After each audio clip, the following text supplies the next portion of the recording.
Kamarudin Simanjuntak ikut menanggapi soal wanita misterius menangis di rumah Verdi Sambo. Sebelumnya, Barada Eliezer mengatakan ada sosok wanita menangis keluar dari rumah Verdi Sambo di Jalan Bangka. Adanya kesaksian itu sejumlah pihak berkomentar, termasuk Kamarudin Simanjuntak yang mengorelasikan dengan keterangannya beberapa waktu lalu soal si cantik. Apalagi ditambah munculnya video yang memperlihatkan seorang wanita diduga istri kedua Verdi Sambo. Apakah wanita itu sama dengan wanita yang dicari-cari Putri Chandrawati sambil berkeliling daerah Kemang membawa senjata?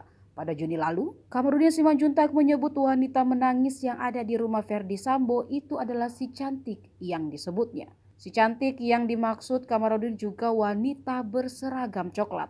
Kamarudin Simanjuntak menyebut si cantik sebagai piala bergilir. Kamarudin Simanjuntak pun menegaskan jika si cantik yang ia maksud yang diduga dekat dengan Verdi Sambo ada lebih dari satu orang. Informasi itu didapat Kamarudin dari seorang intelijen berpangkat Jenderal Akpol Angkatan 87. Bahkan menurut dia kejadian di rumah Jalan Bangka itu menjadi pemicu dendam Verdi Sambo kepada Brigadir Yosua. Sejak kejadian itu, kata Kamarudin, Brigadir Yosua kerap mendapat ancaman karena dianggap memberitahu soal si cantik kepada Putri Chandrawati.